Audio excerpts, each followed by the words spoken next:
नमस्कार दोस्तों, स्वागत है आपका आपके अपने YouTube चैनल मेंस एजुकेशन में। दोस्तों, आज के इस वीडियो में हम सीखेंगे कवि परिचय सूरदास।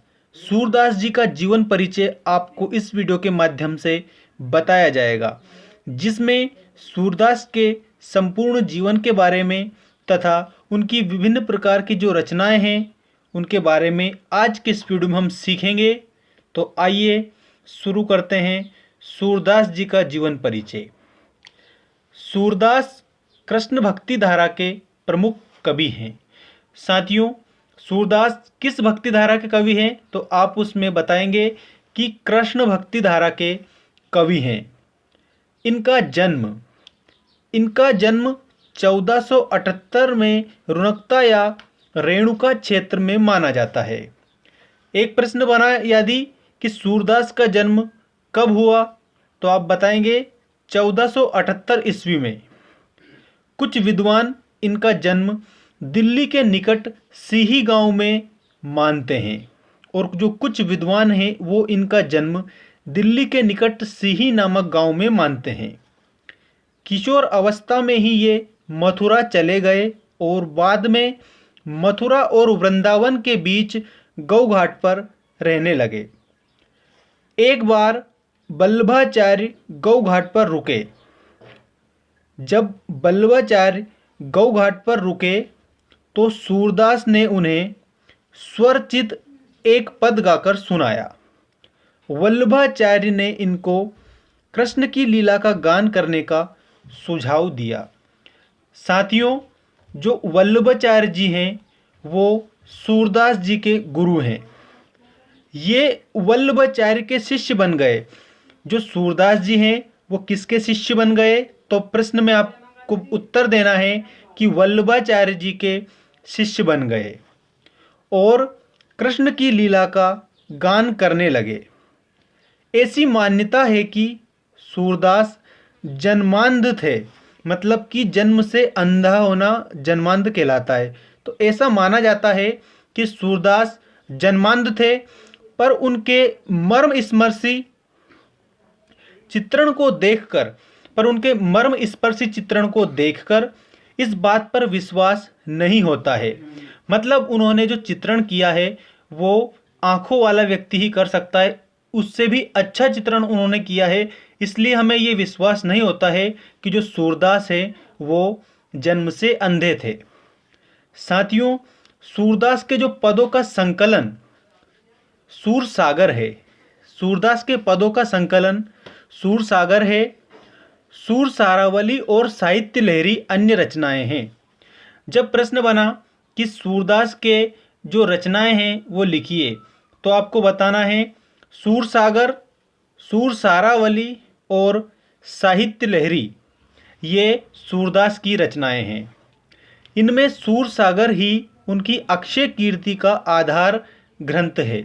मतलब कि जो सूरसागर है वो उनकी कीर्ति का आधार ग्रंथ माना गया है। मान्यता है कि सूरसागर में 1.25 लाख पद हैं। ऐसी मान्यता है कि जो सूरसागर है उसमें 1.25 लाख पद है, पर अभी तक लगभग 10,000 पद ही प्राप्त हुए हैं।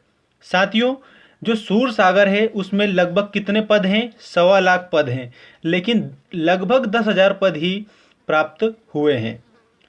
अब यहाँ पर आपको विशेष रूप से गौर करना है, सूरदास प्रेम और सौंदर्य के अमर गायक हैं। यदि प्रश्न बना कि सूरदास किस प्रकार के गायक हैं तो आप बताएंगे प्रेम और सौंदर्य के अमर गायक हैं। उन्होंने मुख्यतः वात्सल्य और श्रृंगार का ही चित्रण किया है। अब जो मुख्य रूप से उन्होंने चित्रण किया है वो वात्सल्य और श्रृंगार का चित्रण किया है, लेकिन वे इस क्षेत्र का कोना कोना झांक आए हैं। बाल जीवन का ऐसा पक्ष नहीं है जिस पर सूरदास की दृष्टि ना पड़ी हो। गोपियों के प्रेम और विरह का वर्णन भी बहुत आकर्षक है। मतलब कहने का अर्थ यह है कि सूरदास ने बाल चित्रण तो किया ही है, लेकिन उन्होंने प्रेम और विरह का वर्णन भी किया है। संयोग और वियोग दोनों का मर्म स्पर्शी चित्रण सूरदास ने किया है। मतलब कि उन्होंने संयोग और वियोग दोनों प्रकार के जो रस होते हैं उनका चित्रण भी उन्होंने किया है। इन्होंने एक रस के अंतर्गत नए नए प्रसंगों की उद्भावना की है।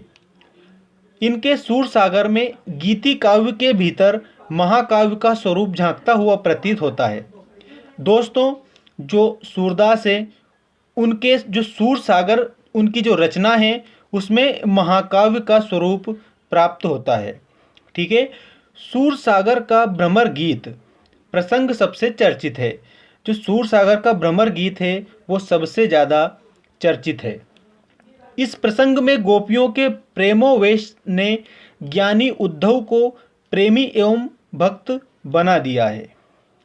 सूर के काव्य की सबसे बड़ी विशेषता है इनकी तन्मयता, मतलब उनका ढंग। वे जिस प्रसंग का वर्णन करते हैं उसमें आत्मविभोर कर देते हैं। सूरदास की भक्ति मुख्यतः सख्य भाव की है। अब यदि प्रश्न बना कि सूरदास की भक्ति किस प्रकार की है, तो आपको बताना है सख्य भाव की, मतलब कि सखा भाव की सूरदास की भक्ति है, परंतु उनमें विनय, दाम्पत्य और माधुर्य भाव का भी मिश्रण है। सूरदास का संपूर्ण काव्य संगीत की राग रागनियों में बंधा हुआ पद शैली का गीत काव्य है। सूरदास का जो काव्य है वो पद शैली का गीति काव्य है, ये आपको ध्यान रखना है। उसमें भाव साम्य पर आधारित उपमाओं, उत्प्रेक्षाओं और रूपकों की छटा देखने को मिलती है। मतलब सूरदास के जो काव्य है उसमें उपमा, उत्प्रेक्षा और रूपक अलंकारों की छटा देखने को मिलती है। इसके बाद में सूरदास के पदों में ब्रज भाषा का बहुत ही परिष्कृत और निकरा हुआ स्वरूप देखने को मिलता है। यदि प्रश्न बना कि सूरदास के काव्य की प्रमुख भाषा कौन सी है, तो आप उसमें बताएंगे कि ब्रज भाषा। माधुर्य की प्रधानता के कारण इनकी भाषा बड़ी प्रभाव उत्पादक हो गई है। किसकी प्रधानता के कारण? माधुर्य जो गुण होता है उसकी प्रधानता के कारण इनकी भाषा प्रभाव उत्पादक हो गई है। व्यंग्य, वक्रता, मतलब कि व्यंग्य भी देखने को मिलता है, वक्रता मतलब इनकी भाषा में टेढ़ापन देखने को मिलता है, और वाग वेद्यता सूर की भाषा की प्रमुख विशेषताएं हैं। मतलब कि इनकी जो भाषा है इसमें वाक चातुर्य भी देखने को मिलता है। इनका काव्य वस्तुतः मानव प्रेम का जयगान है। यदि प्रश्न बना कि किसका काव्य, किस कवि का काव्य मानव प्रेम का जयगान है, तो आपको बताना है कि सूरदास का जो काव्य है वो मानव प्रेम का जयगान है। अब इनकी मृत्यु, जो सूरदास हैं इनकी मृत्यु कब हुई, इस विषय में प्राय मतभेद होता है, लेकिन इनकी मृत्यु सन 1583 ईस्वी के लगभग मानी जाती है। यदि प्रश्न बना कि सूरदास की मृत्यु कब हुई मानी जाती है, तो आप बताएंगे कि 1583 ईस्वी के लगभग मानी जाती है। विद्वानों में मतभेद है कि इनकी मृत्यु कब हुई थी, लेकिन जन्म अगर पूछा तो 1478 ईस्वी में सूरदास जी का जन्म रुणकता या रेणुका क्षेत्र में हुआ, और कुछ विद्वान इनका जन्म दिल्ली के निकट सिही नामक गांव में मानते हैं। दोस्तों, सूरदास की जो रचनाएं हैं वो हैं सूरसागर, सूरसारावली और साहित्य लहरी।